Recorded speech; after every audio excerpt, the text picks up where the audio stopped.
Yeah, I got some peeps up here. Move this down a little bit. Make sure I got my clicker, get all set. Good morning, everybody. Welcome to Oregon. Today I get to talk to you about that topic itself, my favorite one ever, our beautiful state. So I would like to tell you a story to begin with about two men on a walk on this wildflower ridge about an hour from the Columbia Gorge just up the road here. On this walk in 2011, there was Glenn Lamb, then the executive director of Greenbelt Land Trust, and a new potential contributor. Amidst the lupin and balsam root wildflowers, they talked about the work of land trusts. You see, the gentleman on this walk was actually fairly new to land trusts. He had actually only recently learned about Greenbelt Land Trust when he was invited to a friend's dinner party where Glenn had been invited to attend and speak for a few minutes about Greenbelt Land Trust and the work of conservation.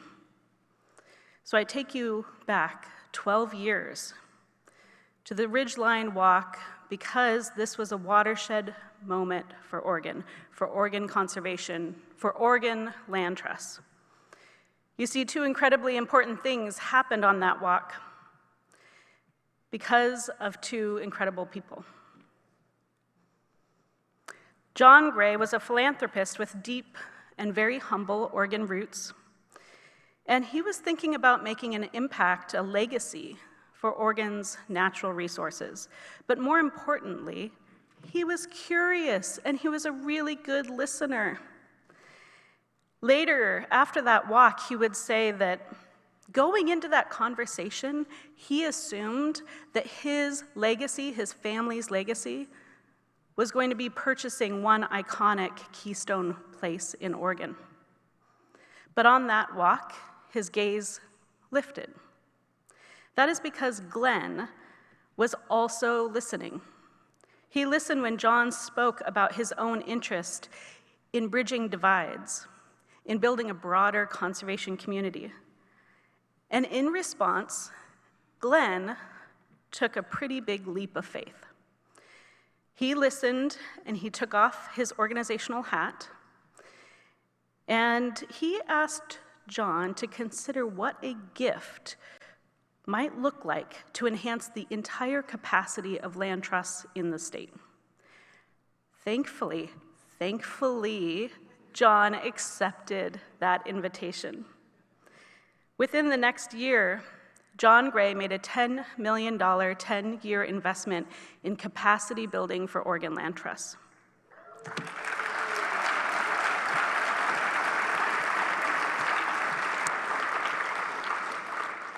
And thus was born a decade of unparalleled conservation work in this beautiful state.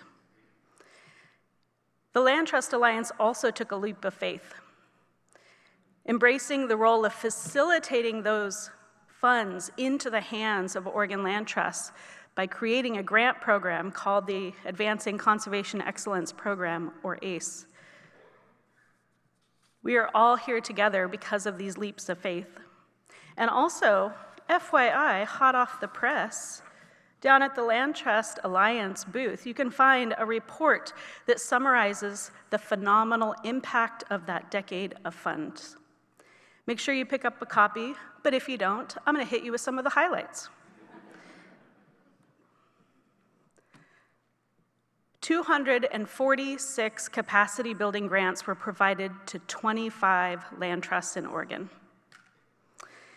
In the span of 1 decade, we have seen a 242% increase in lands held in fee, a 146% increase in lands held in conservation easements in the state, a 525% increase in stewardship and legal defense funds held by land trusts, a 77% increase in land trust supporters, our members, our volunteers, and a 72% increase in full-time staff, just to throw a few stats at you.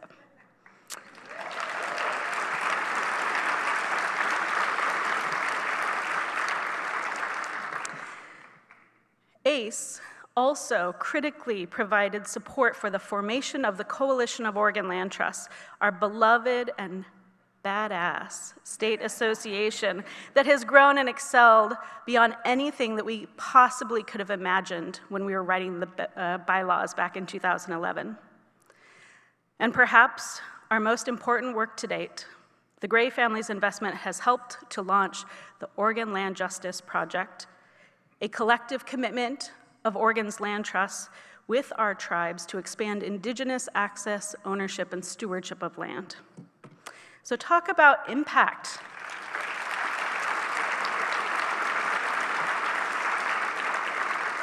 Talk about impact that goes so far beyond what any singular acquisition could have done. At my own organization, the wildly wonderful Greenbelt Land Trust, in the Willamette Valley, it is almost impossible to identify just one story, one testimonial of the transformative impact of the ACE program. But I don't have all day, so I have to pick one. I'm going to talk about our stewardship program. Shout out to a whole row of stewardship peeps right down the aisle here. In 2011, when John and Glenn were on that ridgeline, Greenbelt Land Trust had a very small, mighty, but very small stewardship program. Fast forward to today, and Greenbelt has one of the most professional, well-equipped, and expansive stewardship programs at any land trust in our state, dare I say in our country. Yes, you can debate me on that. We could go head to head. Our equipment has also gone through a little bit of a glow-up, as it were. From tractors and a seed drill to a skid steer and scrapers, although, yes, this is not ours. Okay, I put it in. It's borrowed with the U.S. Fish and Wildlife Service.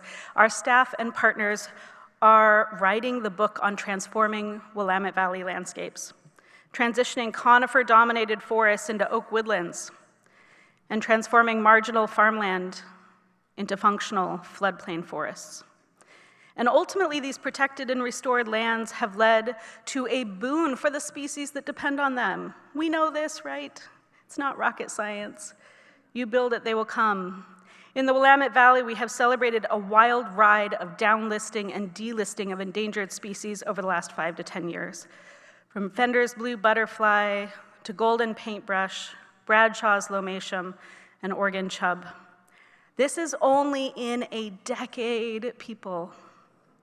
Every one of these accomplishments over the last decade was enhanced by the investment and commitment of ACE funds into Greenbelt Land Trust. And now, I need to turn from reflecting on the past and those 10 years and talk about where we are today and how we emerge out of this 10-year commitment when the challenges haven't gotten any less. The reality is they've only gotten deeper. We all know the 30 by 30 initiative, this wild, daunting, and inspiring challenge in front of us to effectively double the acres protected in the next 6.5 years, people. Andrew Bowman had called it our moonshot so aptly. Here in Oregon, we know intimately the challenge of a changing climate, punctuated by wildfire, flooding, and drought. This is the gruesome reality that we are all faced with. And yet, as land trusts, as foundations, as agencies, we got a lot of different people in the room here, we wield incredible power. We are landowners, we hold vast assets, we hold knowledge, we hold relationships and influence. We have the ability to respond. Here are my calls to action based on the lessons learned from Oregon's 10-year journey and transformation through the ACE program. First, I'm talking to the funders in the room. I'm talking to the private funders. Maybe you hold the purse strings for a family foundation. Maybe you yourself are considering becoming the next John Gray. You're out there. Hear me. Think big with us. Now is the time to give to conservation at a scale that is just as wild, is just as audacious as the problem that we are facing. Act boldly, take a leap of faith like John Gray, invest deeper over years to land trusts and to tribes. We know what $10 million did. What would $100 million do? This is what we are talking about here. I want to be standing up here. I want somebody else to be standing up here in 10 years, talking on this podium about you, about the investment that you decided to make today to go deeper with us. To my land trust peers here, staff and volunteers, replicate this program. There's no proprietary thing here. We want to see this in every state in the US. Get inspired. Yes.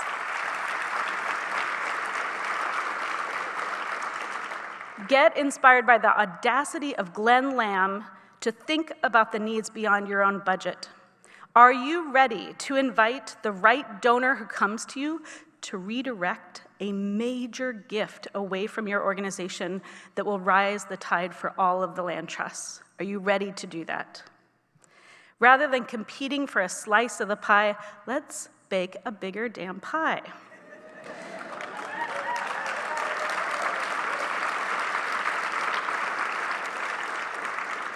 And as you are building that radical, visionary, bold funding future, let's do that in allyship with tribes and people of color-led conservation organizations, those who have been doing this work far longer than us and who are so often left out of the funding and implementation strategies.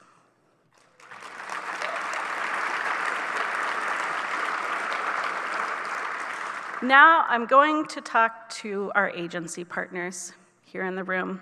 I know there's a few of you there. You play a crucial role in this call to action. You hold purse strings. You hold vast amounts of power. It is essential that you too are recognizing the need to accelerate this work and to reduce regulatory burdens on grantees, cultivating partnerships that are based in mutual trust, and that you are identifying and rectifying systemic injustice within your own programs. We all need to be on target. We have to be firing at all cylinders, the land trusts, our agency partners, our foundations, our funders, to even have a chance at meeting the audacious goal that 30 by 30 has set in front of us. But really, is there any other choice? Is there anything else that we can do? I think not. That's what I say when I think about this little dude, this 6-year-old whose simple life is currently defined by some pretty abstract knock-knock jokes and learning to get across the monkey bars at the playground in one fell swoop. We're working on it.